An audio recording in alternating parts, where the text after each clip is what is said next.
पिछले क्लास में नोमेनक्लेचर समाप्त हुआ है। किस किस तरह से कंपाउंड का फॉर्मेशन संभव है स्ट्रक्चर के द्वारा, कैसे हम उसको रिप्रेजेंट करेंगे, उसका नाम क्या होगा, इन सभी बातों पर पूरा का पूरा काम हो चुका है। आज हम स्ट्रक्चर से संबंधित एक बेहद इम्पॉर्टेंट टॉपिक स्टार्ट कर रहे हैं जिसका नाम है आइसोमेरिज्म।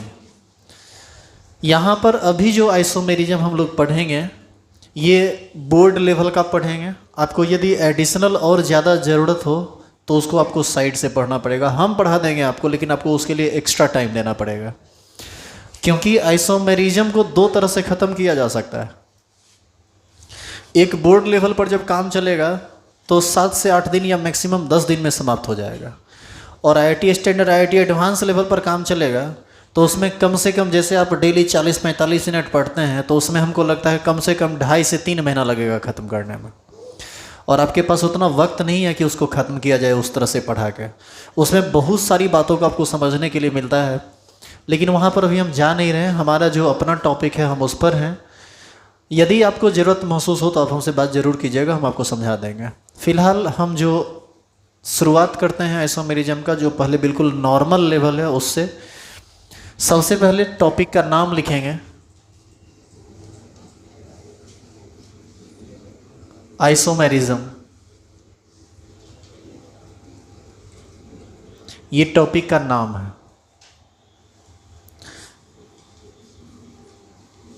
और इसको आप डिफाइन कीजिए पहले। ये चैप्टर नहीं है, ये मतलब टॉपिक है एक तरह से। कंपटीशन लेवल पर ये बहुत बड़ा चैप्टर है, बोर्ड लेवल पर यह एक छोटा सा टॉपिक है जिसको 8 से 10 दिन समाप्त होने में लगता है, और बेहद इंटरेस्टिंग है ये। लिखेंगे 2 or more compounds, साथ साथ लिखते जाइए, having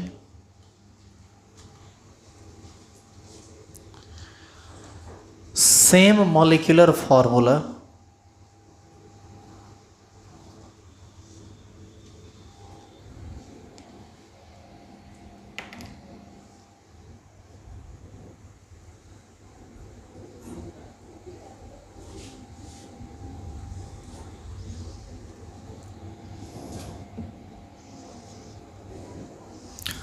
two or more compounds having same molecular formula but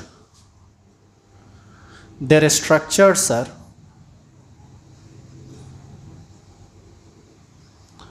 different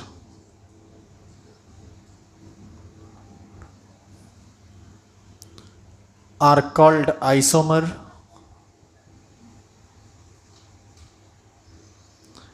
and the phenomena is called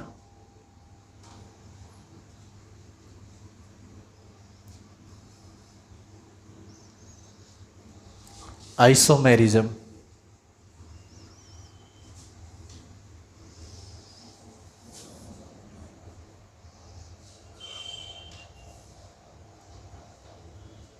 यहाँ पर 2 वर्ड आया है इस डिफिनेशन में, एक आया है आइसोमर और दूसरा आया है आइसोमेरिज्म। अब दोनों को सेपरेटली समझ लीजिए कि आइसोमर क्या होता है और आइसोमेरिज्म क्या होता है। हम एक एग्जाम्पल से आपको ये बेहतर समझा सकते हैं। C2H6O, यह एक मॉलिक्यूलर फॉर्मूला हम लिए हैं। हम अभी 2 कंपाउंड का निर्माण करेंगे जिसमें केवल 2 हाइड्रोजन, केवल 2 कार्बन, 6 हाइड्रोजन और 1 ऑक्सीजन का उपयोग करेंगे, जिसका पहला स्ट्रक्चर है CH3CH2OH। याद कीजिए पिछला दिन हम इस पर चर्चा भी हल्का सा किए हैं। और दूसरा स्ट्रक्चर है CH3OCH3। आप ध्यान से देखिए, 2 carbon atom, 2 carbon atom, C2 हो गया, 3 2 5 1 6 hydrogen atom, 3 3 6 hydrogen atom, 6 hydrogen atom हो गया, 1 ऑक्सीजन एटम, 1 ऑक्सीजन एटम, यहाँ भी है, यहाँ भी है। तो आपको नहीं लगता है कि इसका भी मॉलिक्यूलर फार्मूला C2H6O है, इसका भी मॉलिक्यूलर फार्मूला C2H6O है? यानी ये 2 ऐसा मॉलिक्यूल है जिसका मॉलिक्यूलर फार्मूला समान है, परंतु इसका स्ट्रक्चर जो है वह डिफरेंट है। ये ऐसे दो कंपाउंड हैं जिसका मॉलिक्यूलर फॉर्मूला समान है लेकिन स्ट्रक्चर डिफरेंट है, और डिफरेंट स्ट्रक्चर तो आपको कम से कम दिख ही रहा होगा। तो ये दोनों एक दूसरे का कहलाएगा आइसोमर। ये दोनों क्या कहलाएगा एक दूसरे का? 1 and 2 are isomer with each other. और ये पूरा का पूरा टॉपिक, ये पूरी की पूरी बातें जिस टॉपिक के अंतर्गत हम लोग पढ़ते हैं, या ये जो काम हम बराबर कराते रहते हैं, मॉलिक्यूलर फॉर्मूला सेम लिख दी और स्ट्रक्चर डिफरेंट डिफरेंट लिखते जा रहे हैं, ये पूरा का पूरा टॉपिक या ये पूरा का पूरा घटनाक्रम क्या कहलाता है? आइसोमेरिज्म। उतारेंगे इसको। तो यही लिखा हुआ है कि 2 और मोर कंपाउंड्स। ये जरूरी नहीं कि ये 2 ही हो, ये 3, 4, 10, 20 कुछ भी हो सकता है। 2 or more compounds having same molecular formula, जिसका मॉलिक्यूलर फॉर्मूला सेम हो, ये वाला चीज़ सेम हो लेकिन उसका स्ट्रक्चर डिफरेंट हो। जैसे यहाँ पर दोनों का स्ट्रक्चर डिफरेंट है लेकिन मॉलिक्यूलर फॉर्मूला समान है, तो ये दोनों एक दूसरे का आइसोमर कहलाएगा। और इस पूरे प्रोसेस को, इस पूरा फेनोमेना को जिस टॉपिक के अंतर्गत हम लोग पढ़ते हैं वही कहलाता है आइसोमेरिज्म।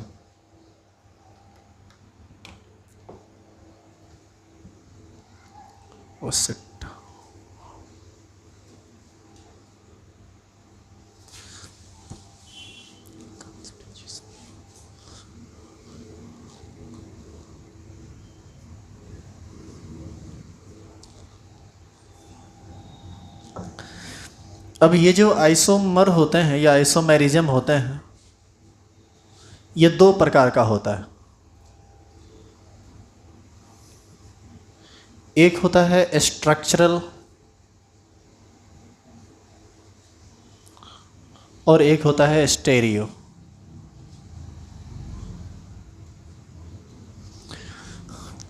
स्ट्रक्चरल आइसोमर का एक और नाम है कॉन्स्टिट्यूशनल आइसोमर।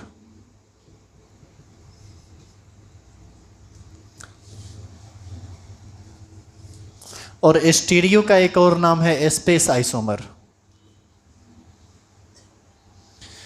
यानी हम स्टीरियो आइसोमर कहें या स्पेस आइसोमर कहें एक ही बात है, स्ट्रक्चरल आइसोमर कहें या कॉन्स्टिट्यूशनल आइसोमर कहें एक ही बात है।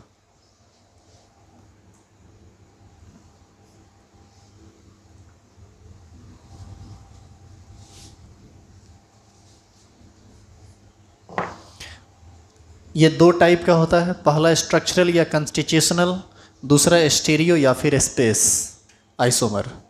इसमें हम लोग सबसे पहले 1 नंबर पढ़ेंगे structural isomer.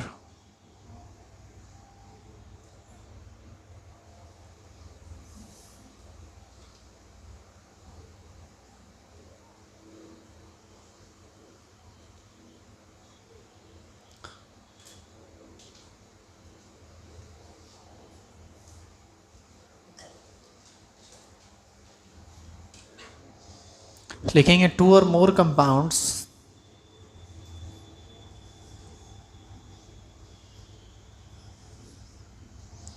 having same molecular formula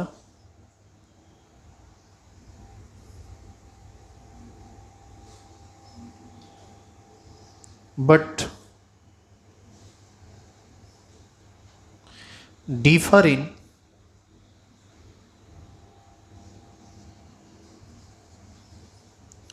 connectivity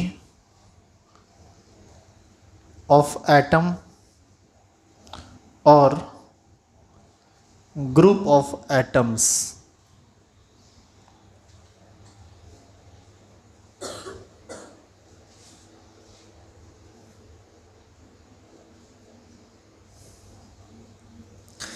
Two or more compounds having same molecular formula but differ in connectivity of atom or group of atoms।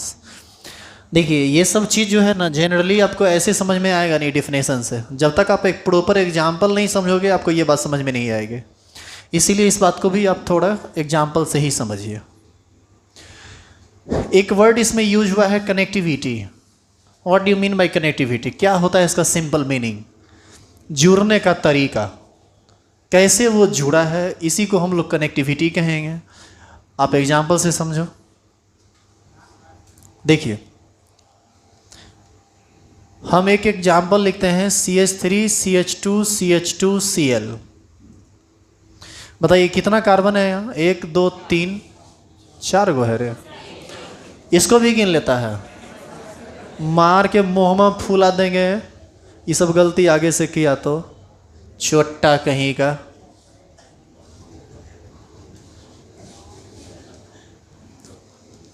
इसमें टोटल 3 कार्बन एटम है, 3 2 5 2 7, टोटल 7 हाइड्रोजन एटम है और 1 chlorine है। तो C3H7Cl से एक ये formula बना। दूसरा हम बनाते हैं CH3 CH CH3 Cl। अब देखिए तो क्या इसमें सेम नहीं है?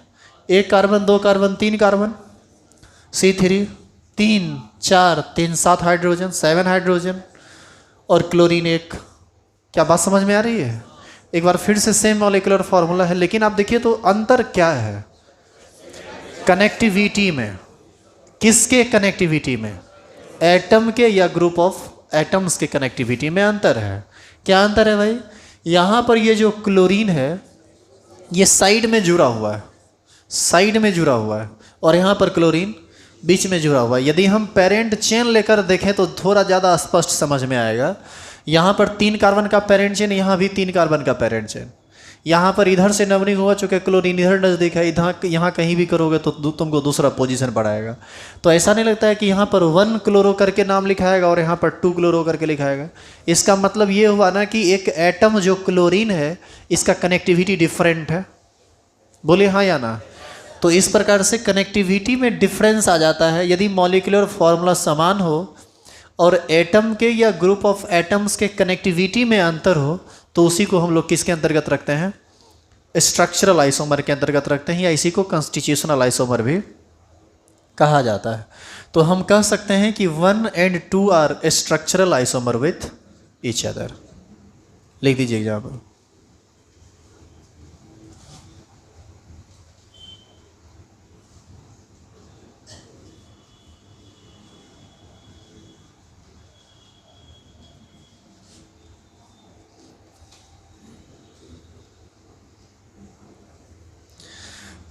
यहाँ पर अभी केवल एक क्लोरीन है तो ये हुआ एटम। यदि NO2 होता तो NO2 को हम लोग नाइट्रो ग्रुप कहते हैं।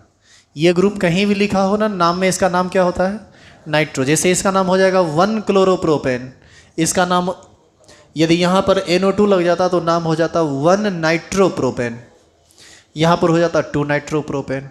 तो ये एटम नहीं है, ये ग्रुप ऑफ एटम्स है। एक नाइट्रोजन और 2 ऑक्सीजन का एक ग्रुप है ना। तो यही बात यहाँ पर लिखा हुआ है कि 2 or more compounds having same molecular formula but differ in connectivity of atom or group of atoms।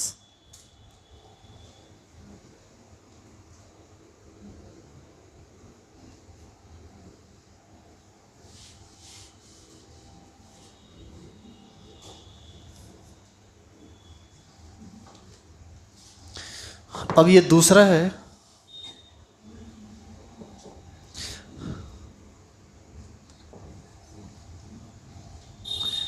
Stereo isomer.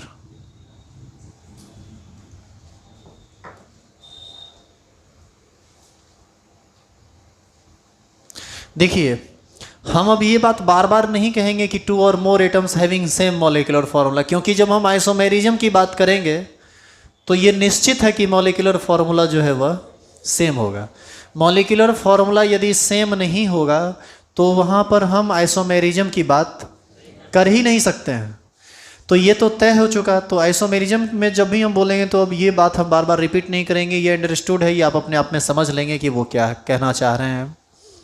अभी जो आइसोमर लिखा हुआ है ये है स्टेरियो आइसोमर। अब ये स्टेरियो आइसोमर क्या होता है इसके बारे में सुनिए। यह ऐसा कंपाउंड होता है 2 या 2 से अधिक जिसमें एटम या ग्रुप ऑफ एटम्स का कनेक्टिविटी भी सेम रहता है, मतलब मॉलिक्यूलर फॉर्मूला भी सेम, एटम या ग्रुप ऑफ एटम्स का कनेक्टिविटी भी सेम, लेकिन स्पेस में उसका अरेंजमेंट बदला हुआ रहता है। अब हम क्या कहना चाह रहे हैं आप ऐसे नहीं समझेंगे, एग्जाम्पल देखिए तो आपको ज़्यादा बेहतर समझ में आएगा। हम एक काम करो, पहले डिफाइन कर लो, लिखेंगे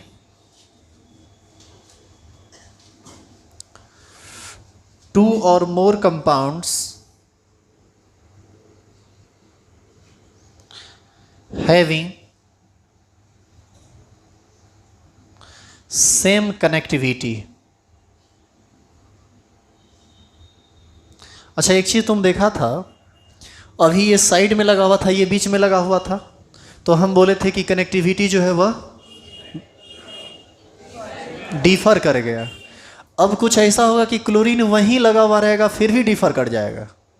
क्या डिफर कर जाएगा वो तो आगे जब एग्जाम्पल देखेंगे तब समझ में आएगा। मतलब इस बार कनेक्टिविटी भी चेंज होने वाला नहीं है। ये वन पोजीशन पर लगा हुआ है तो एक दूसरा जो मिलेगा उसमें भी वन पोजीशन पर लगा हुआ रहेगा, फिर भी बातें बदल जाएंगी। कैसे बदलेगी वो एग्जाम्पल पर, two or more compounds having same connectivity of atom or group of atoms but differ in their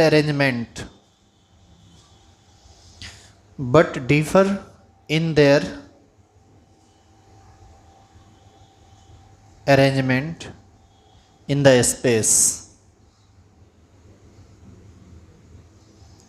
is called स्टेरियोआइसोमर।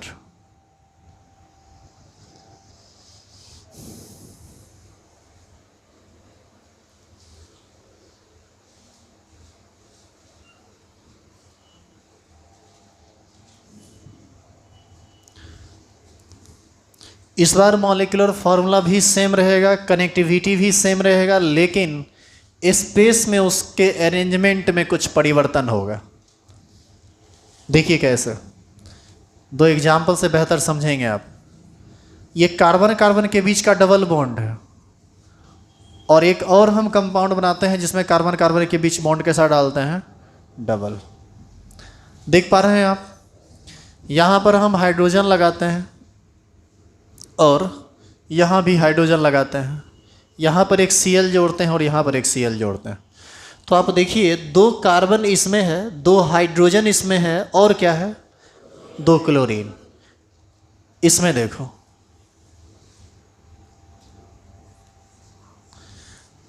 दो कार्बन है, दो क्लोरीन है और दो हाइड्रोजन है। क्या कोई दिक्कत है इसमें? तो इसका मॉलिक्यूलर फॉर्मूला क्या बना, C2H2Cl2। बोलिए, दोनों का तो सेम बना। इसको हम कहते हैं 1 और इसको कहते हैं 2, इसको कहते हैं दूसरा नंबर।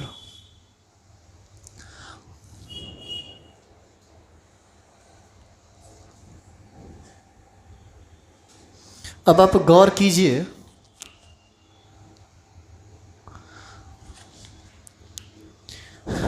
तुम ये बताओ कि कार्बन कार्बन का डबल बॉन्ड यहाँ भी है, कार्बन कार्बन का डबल बॉन्ड यहाँ भी है, कनेक्टिविटी कार्बन कार्बन के बीच का समान है।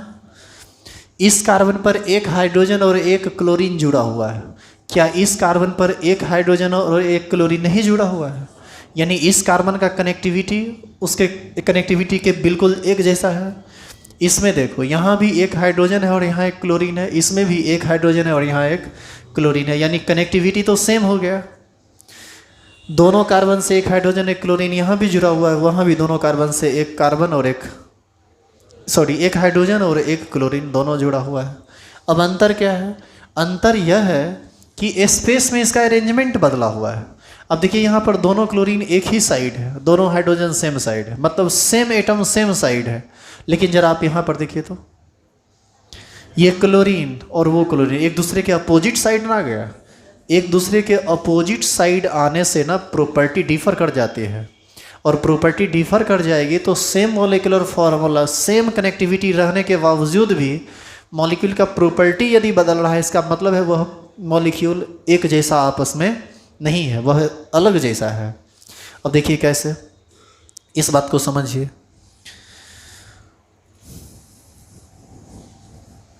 कैसे ये डिफर है और कैसे इसका प्रॉपर्टी चेंज कर जाएगा, इस बात को हम आपको समझाने का प्रयास कर रहे हैं।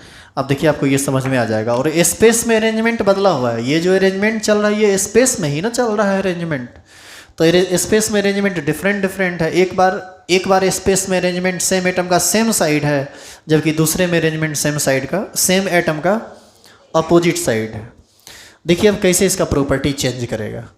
आपको याद है क्लोरीन इलेक्ट्रोनेगेटिव एलिमेंट होता है ज़्यादा कार्बन से, तो ये कार्बन और क्लोरीन के बीच का जो इलेक्ट्रॉन है किसके टुवर्ड्स शिफ्ट कर जाएगा, क्लोरीन के टुवर्ड्स। यहाँ भी शिफ्ट कर जाएगा इसके टुवर्ड्स। इसको हम लोग डाइपोल मोमेंट से समझते हैं, जो कि केमिकल बॉन्डिंग में जस्ट अब डिस्कस होने वाला है 11th में जो लोग हैं उनको। फिलहाल आप जनरली ऐसे समझ लीजिए, आपको ये यूं ही समझ में आ जाएगा। अब बताइए कि क्लोरीन इधर से इलेक्ट्रॉन को खींच रहा है, ये क्लोरीन इधर से इलेक्ट्रॉन को खींच रहा है, जबकि यहाँ पर हम क्लोरीन को देखें तो ये इस तरफ खींच रहा है और ये इस तरफ।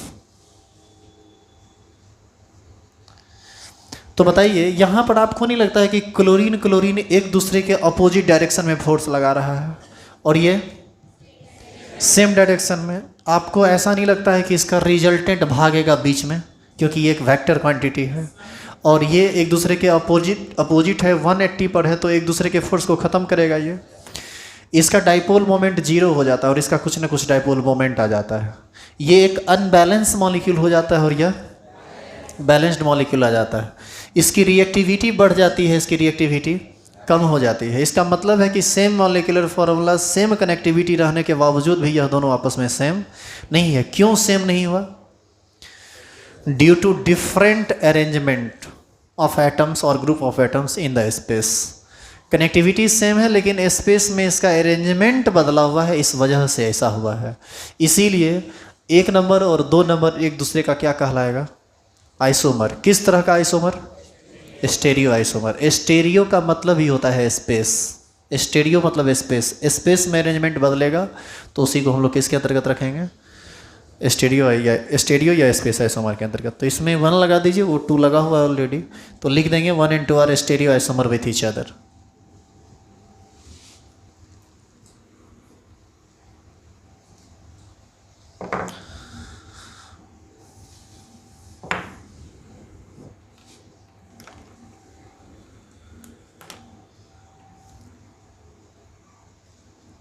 One and 2 are stereoisomer with each other। तो अभी हम 3 टॉपिक समझे हैं, 4 टॉपिक। एक समझे आइसोमर, फिर समझे आइसोमेरिज्म और फिर समझे इसका टाइप। एक समझे कंस्टिट्यूशनल या स्ट्रक्चरल और दूसरा समझे स्टेरियो या इसी को स्पेस आइसोमर भी कहते हैं।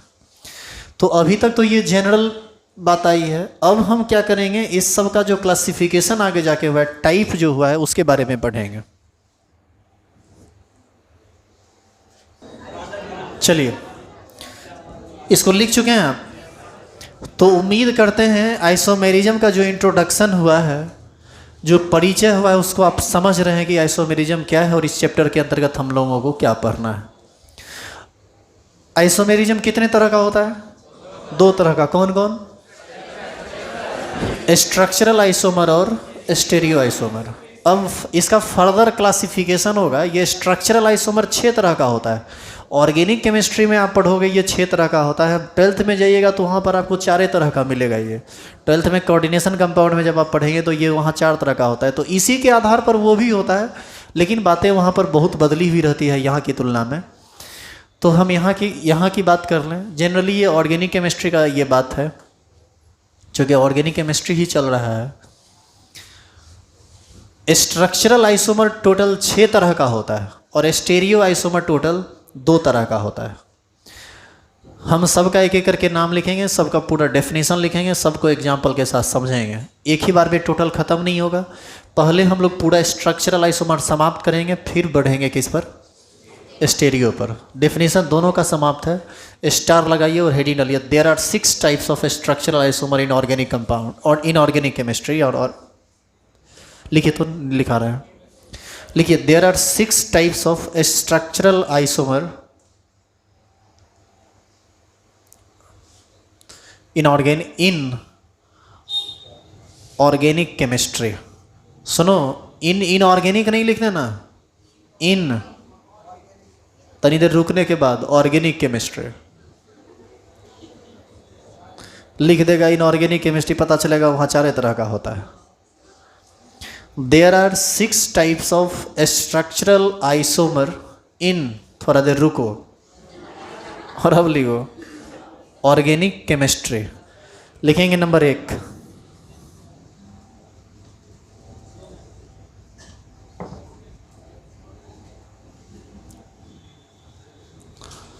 Chain isomer. Number 2 position isomer. Number 3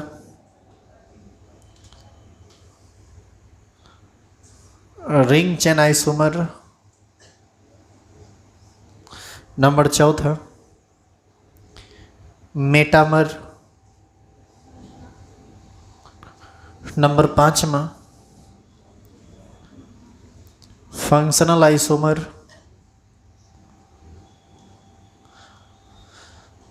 और 6 टोटोमर। हाँ, नाम जो है यही है। अब कहेगा पिछला साल भी यही 6 गो पढ़ाए थे, इहो साल यही 6 गो पढ़ाएंगे, बेहुदा खाल वाल छोड़ा देंगे। पिछला वाला आइसोमर अलग था, इस वाला आइसोमर थोड़े अलग है, सेम बात है।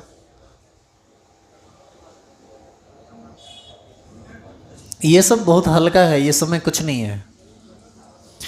देखो, तुम सीक्वेंस में यदि ऑर्गेनिक केमिस्ट्री पढ़ोगे तुमको कभी मेहनत ज़्यादा नहीं करना पड़ेगा। पूरा रेगुलर रहिए, एक एक टॉपिक को पूरा कंसंट्रेशन के साथ पढ़िए। सवाल नहीं पैदा होता है कि आप एक भी जगह फंसेंगे। और एक एक दिन बीच बीच में छोड़ छोड़ के पढ़ो, बस एक एक दिन, और ज़्यादा नहीं, 10-15 दिन तक एक एक दिन छोड़ छोड़ के पढ़ो न खाली। उसके बाद तुम कितनों जोर जोर के पढ़ोगे ना, कितनों जोर जोर के पढ़ोगे, तुम्हारे समझ से सीधे पड़े हो जाएगा। और एक बार दिमाग से स्लिप कर गया ऑर्गेनिक केमिस्ट्री तो दोबारा वो ट्रैक पर नहीं आता है जब तक कि फिर से उसको शुरुआत ना किया जाए। इसीलिए 12th वाले लोगों को भी जब हम पढ़ाते हैं तो पहले 11th का बेसिक करा देते हैं। जैसे अभी मेन क्लास 11th का चल रहा है, लेकिन 12th वाले लोग भी क्लास करें, चूँकि उनके लिए ये ज़रूरी है। और 11th में जो है वो ध्यान से सुन लीजिए, अभी ढंग से पढ़ लीजिए, क्योंकि आप जब 12th में जाइएगा और भूल जाइएगा इस सब चीज़ को, और आप चाहिएगा कि हम दोबारा पढ़ें 800 समझ रहा है ना रे?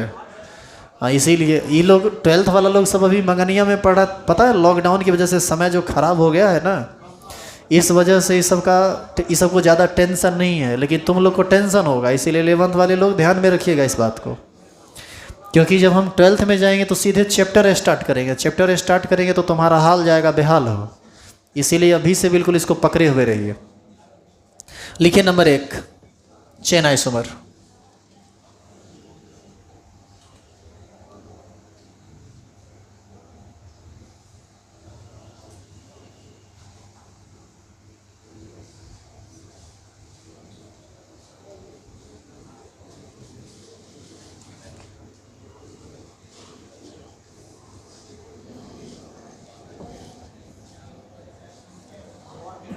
लिखिए नीचे एरो देखिए, 2 or more compounds, 2 or more compounds having different number of carbon atoms, 2 or more compounds having different number of carbon atoms present in the parent chain,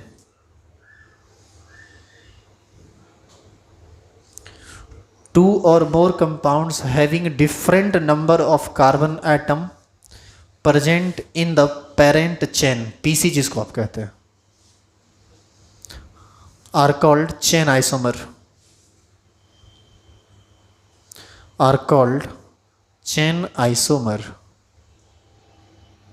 ये सब को तो फटाफट ख़त्म कर लीजिए, इस सब में कुछ नहीं है। इधर देखो, हम यहाँ पर एक कंपाउंड लिख रहे हैं CH3 CH2 CH2 CH2 CH2 Cl।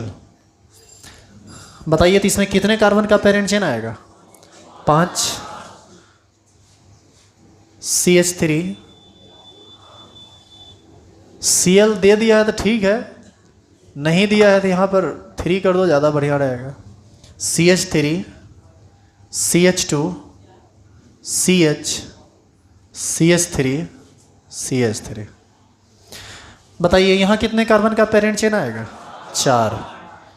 CH3 C CH3 CH3 CH3। यहाँ कितने कार्बन का पेरेंट चेन आएगा? 3। तो आप एक चीज़ गौर कीजिए, 1 2 3 4 5 कार्बन है इसमें, हाइड्रोजन 3 2 5 2 7 2 9 3 12। आप चेक कर लो, हर कंपाउंड में तुमको सेम आएगा, इसमें भी C5H12 इसमें भी, C5H12 इसमें भी, C5H12 इसमें भी। तो इस दोनों में अंतर क्या है? दोनों में नहीं बल्कि इस तीनों में अंतर क्या है? इस तीनों में ये पहले बताइए कि सिमिलरिटीज क्या है इसमें? सिमिलरिटीज ये है कि इसका मॉलिक्यूलर फॉर्मूला समान है, कोई दिक्कत है इसमें? और अंतर क्या है? पेरेंट चेन में कार्बन की संख्या में अंतर है। इसमें पेरेंट चेन लेंगे 5 कार्बन का, इसमें 4 कार्बन का, ये 3 कार्बन का, तो ये सब एक दूसरे का आइसोमर कहलाएगा, जिसको हम लोग स्ट्रक्चरल आइसोमर के अंतर्गत किस में रखेंगे? चेन आइसोमर में। तो हम लोग कह सकते हैं 1 2 and 3 are chain isomer with each other. उतारिए।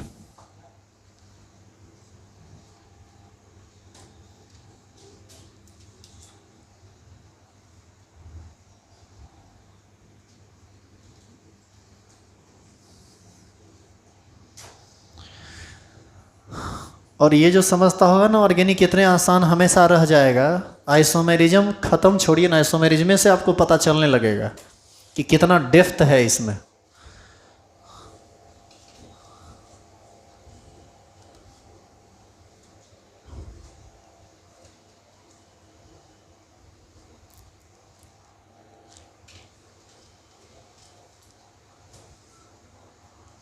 Hindi medium वाले लोग कौन कौन आके बैठे हुए हैं यहाँ जी? हाथ खड़ा करो। हिंदी मीडियम वाले लोग हाथ खड़ा किए। आप लोग को पता नहीं था या फिर इसी टाइम में आना है? हिंदी मीडियम का क्लास शाम में चलेगा 6 से 7। हालांकि आप बैठ के पढ़िए, पढ़ने में कोई दिक्कत नहीं होगा, समझने में कोई दिक्कत नहीं होगा, बस लैंग्वेज का आपको प्रॉब्लम हो सकता है। किसी से कॉपी लेके उतार लेना, छाप लेना। जितना लाइन इंग्लिश लिखते हैं उससे एक लाइन ज़्यादा छोड़ दिया कीजिए हिंदी के लिए, चूँकि हिंदी का थोड़ा भागता है लाइन ज़्यादा।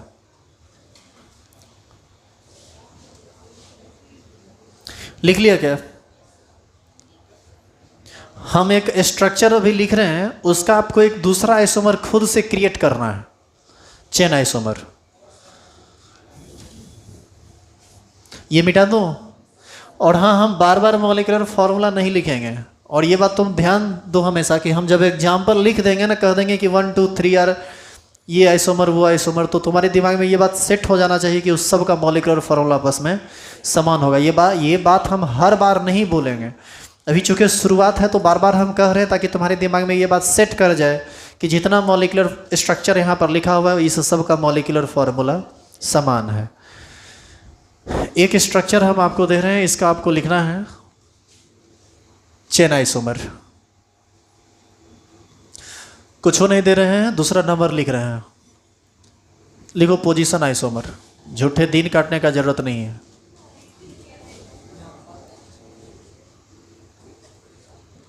इसमें कुछ है रे, 6 गो लिख देंगे तो 5 गो वाला लिख देगा, 4 गो वाला लिख देगा, बहादुर बन जाएगा। हाँ लिखे हम, खूब बढ़िया किया।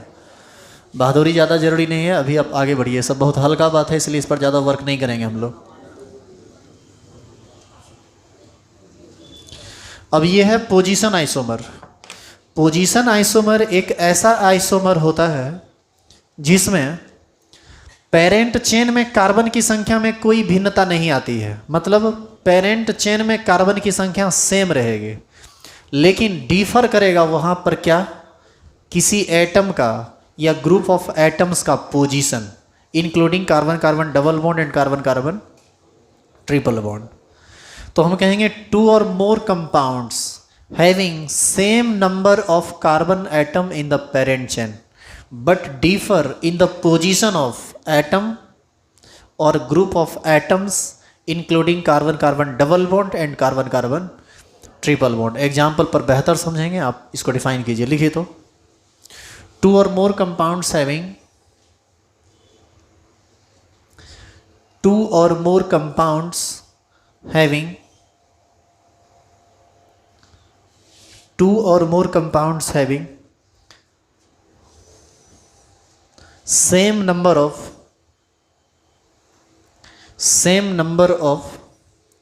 carbon atoms, same number of carbon atoms in the parent chain but differ in the position of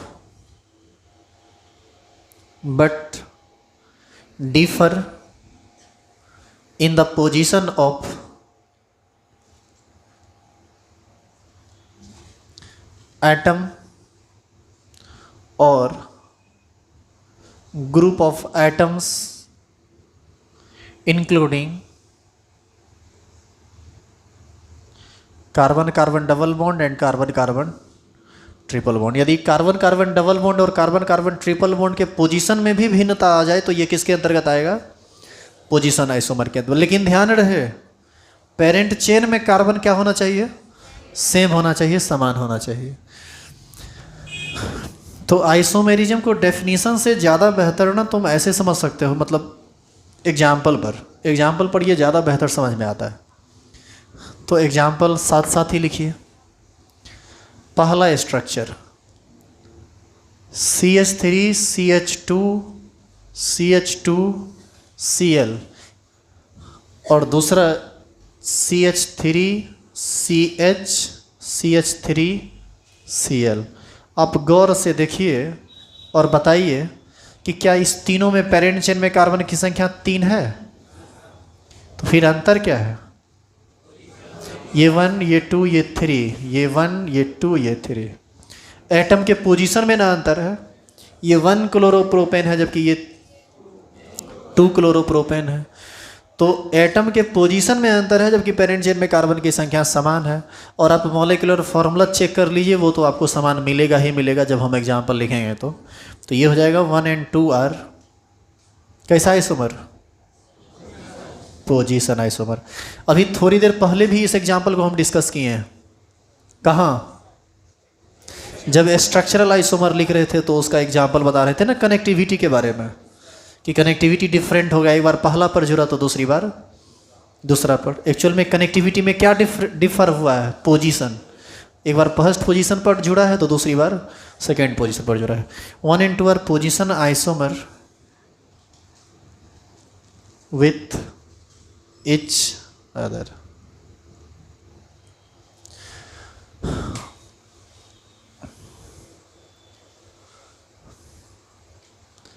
एक बाईसाइक्लिक वाला जो स्ट्रक्चर पूछे थे नोमेनक्लेचर का, कौन पूछे थे? नहीं आए हैं क्या? आप पूछे थे, थोड़ा जाते वक्त मिल लीजिएगा। एक सुनो, नोमेनक्लेचर में ना एक नया बात आया है जिसको आपको बताया नहीं गया। एक्चुअल में वो जानकारी में हमको भी नहीं था, चूँकि वो लगता है हाल फिलहाल में कुछ रूल बना है इसके रिगार्डिंग। नोमेनक्लेचर में ये जो बाईसाइक्लिक कंपाउंड था इसका नंबरिंग हम लोग हमेशा कहाँ से करते हैं? बीच से करते हैं। बीच से करते हैं ना। कुछ स्पेशल केस में नंबरिंग चेंज होता है ब्रिज हेड से। कभी कभी डबल बॉन्ड के केस में ना ये नंबरिंग चेंज होता है, और इसके बारे में हाल फिलहाल में कुछ दिनों पहले ये रूल अप्रूव हुआ है। तो इसको हम ना एक दिन चर्चा कर देंगे, इस पर हम बात कर लेंगे, ठीक है। अदरवाइज जो पहला रूल आपको बताया गया वही चलता था, और अभी भी जो बुक है बहुत सारा बुक वैसे ही लिखता है, लेकिन जो अपडेट रूल आया है उसमें थोड़ा सा परिवर्तन हुआ है। तो जो परिवर्तन हुआ है हम आपको बता देंगे, तो आप उसके हिसाब से चलिएगा, ठीक है। जो भी बातें होगी इसके अंतर्गत हम बता देंगे। एक्चुअल में नहीं बताया गया था कि ब्रिज हेड से हम लोग हमेशा चलते हैं। जब डबल बॉन्ड आता है ना दोनों तरफ रिंग में, तो वहाँ पर नंबरिंग का तरीका थोड़ा सा चेंज होता है। जो चेंजिंग आया है उस चेंजिंग को बता दिया जाएगा। अभी फ़िलहाल हम इसको करते हैं। क्या ये कोई दिक्कत है इसमें? अब आगे देखो,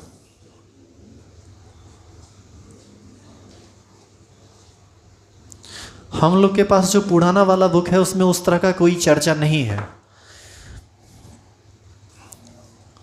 अगला देखिए, देखना ध्यान से।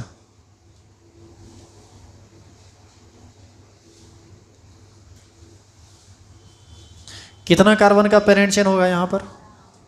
4 कार्बन का। और यहां कितना कार्बन का पेरेंट चेन होगा? यहां भी 4 कार्बन का होगा। तो अंतर क्या है?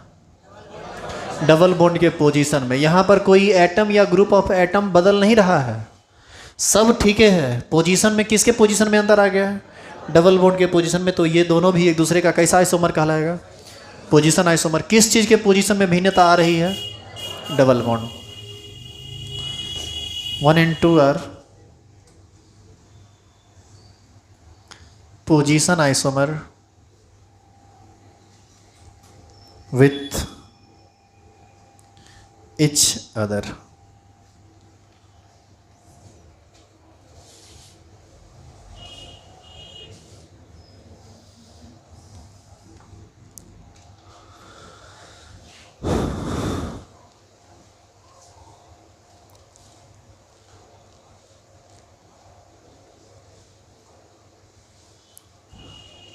लिख लिए क्या? इसे में अगला एग्जाम्पल पढ़ जाइए। CH triple bond CH2 CH3 CH3 C triple bond C CH3। यहाँ भी 4 कार्बन का पेरेंट चेन, यहाँ भी 4 कार्बन का पेरेंट चेन। अंतर क्या है? ट्रिपल बॉन्ड के पोजीशन में। तो इसको 1 कहेंगे, इसको 2 कहेंगे, और कहेंगे कि 1 and 2 आर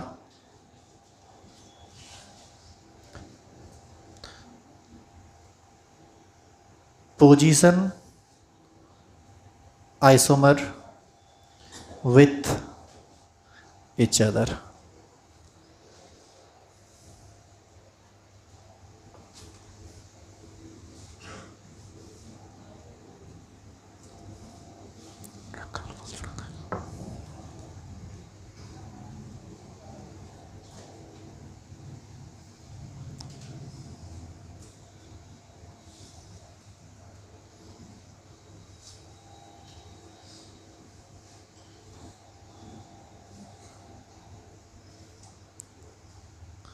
बताओ तो ये दोनों कैसा आइसोमर है? 1 and 2 किस तरह का आइसोमर है? मारेंगे लपर घूम जाएगा, पीछे छोटा कहेगा। ये आइसोमर तुमको दिख रहा है रे?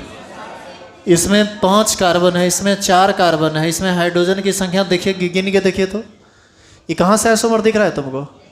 तो खाली डबल बॉन्ड को देख लिया, अच्छा बीच में है, इधर साइड में है, काम नहीं चलेगा। आँख मुंह कान नाक सब खोल के पढ़िए तब समझ में आएगा, नहीं तो गड़बड़ हो जाएगा। एक्चुअल में 1 and 2 आइसोमर है ही नहीं, ये किसी तरह का आइसोमर नहीं है, क्योंकि आइसोमेरिज्म के बेसिक रूल को ही ये फॉलो नहीं कर रहा है। क्या है वो basic rule? 2 or more compounds शुरुआती हुआ हैविंग सेम मॉलिक्यूलर फार्मूला, और इस दोनों का मॉलिक्यूलर फार्मूला समान नहीं है। ये है C5H10 और यह है C4H8। अब चेक कर लीजिए दोनों को, तो ये कहीं से इसका बात ही नहीं आता, आइसोमेरियम की बात ही नहीं आती है। तो क्या पोजीशन, क्या चेन, क्या फंक्शनल। तीसरा नंबर हेडिंग डालेंगे, ring chain isomer.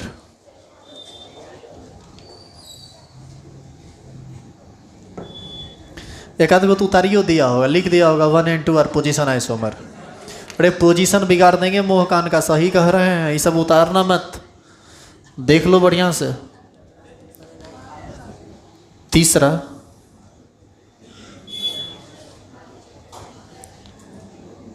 Ring chain isomer,